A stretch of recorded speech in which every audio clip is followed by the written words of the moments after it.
Good morning, everyone. It's Joker, and today we are back with another slime video. And you may be wondering, why are we here? Well, one, this is my first published video since coming back from my work conference this entire week. I'm quite tired. And also, there's nothing in the news. Why are we here? I don't know. Well, it seems like the intern, yet again, forgot to hit the button to give Global the news, the content preview, because JP got it. And so we're going to be looking at JP, and I hope that they have posted everything that is included. It doesn't seem to be a lot, but the final unit for the 2.5 anniversary Exalted Champions meta has been revealed. And credit to Rimarugi-san, one of the JP YouTubers. And it is the Masked Hero. So for all of you Lumi enjoyers out there, I guess you're SOL now. Lumi exists on this team to look like an idiot, I guess, because she's not useful on this team at all. So, yeah, there's also no masked heroes on this team, right? So why would you think that the masked hero would actually be part 4 of the 2.5 anniversary? Part 4. There she is, with the mask on. Well, it's based on historical data, because the only time that we ever get masked hero units is for half anniversaries. So if we take a look for the original half anniversary, right here, Milim, Masked Hero, Veldora. Okay, April 24th of 2022. Okay, yeah, it's fine, whatever. And then we go all the way to World of Fantasy. Part 1 of the 1.5 anniversary. The Masked Hero. Okay, do we ever get another Masked Hero? No, not until we get to this slot right here, which is the 2.5 anniversary. So 2.5, 1.5, half. Every single half anniversary, we get a masked hero. So while the very, very obvious choice would have been Lumi, because it's all by herself here, and she, again, is physical buffing, is meant to be on a blue team, not a burst meta, it was a very fair 99% assumption that she was going to be the next unit. But the gods have said, well, the devs have said, no. You like Lumi? She doesn't get to be part of this anymore. So good luck staring at her, using her on this magic focus team. Ha ha, ha ha. So, going back, we have the Masked Hero. What is she going to do? Well, she's going to be a burst meta unit, which the 1.5 anniversary Masked Hero was also a burst meta unit, and light Masked Hero right here. She had the very first unit to have an alt swap ability. She was the very first one, and she had the orb damage up and resistance down, which at this point in time is a very outdated skill. It's not very powerful, but you can still run her on this Exalted Champions team as she is right now, and she'll still work. It won't be very strong compared to other characters, but she still works. So we're going to get a kind of a revamp of this Masked Hero as Exalted Champion with, another year of power creep under the belt. And we'll see how good she is.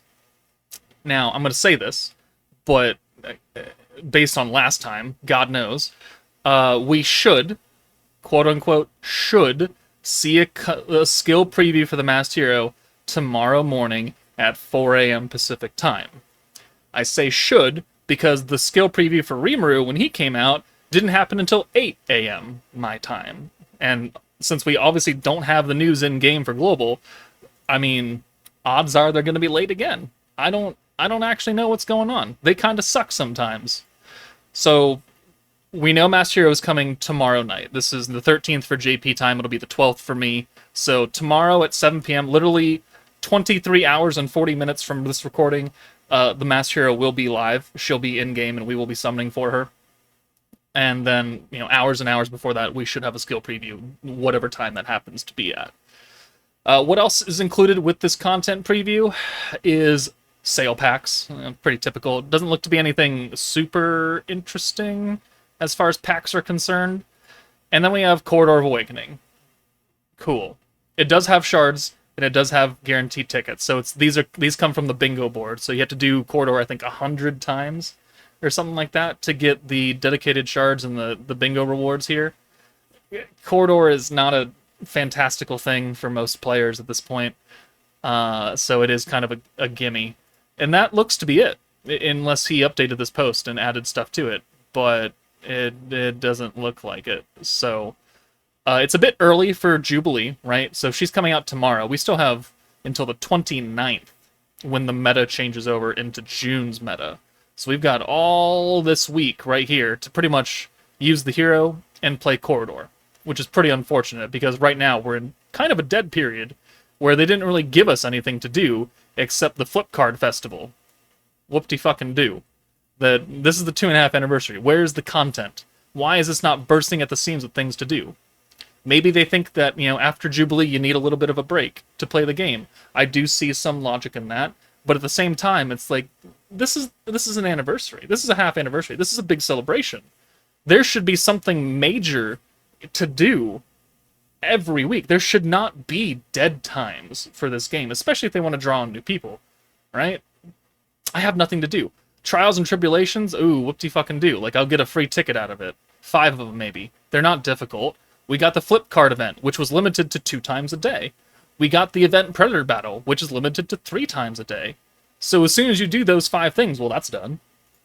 Okay, cool. And once you do the rest of the Trials and Tribulations, well, that's done too. And this only updates every week when the new episode airs. It's not a lot of stuff to do right now. Not a lot of places to use this brand new team and, do stuff. I'm not a big fan of that. I know some people will say there's always too much going on anyways, blah, blah, blah, blah, something, dark side. I am a firm believer that if it's going to be a major celebration, there should be something to do that's major every week, every second of every day. But that might just be my bias speaking. So you can let me know in the comments how you feel about this right now. But it looks like we're going to have another dead week because, you do the 5 stages of Corridor and then you parallel process it 100 times.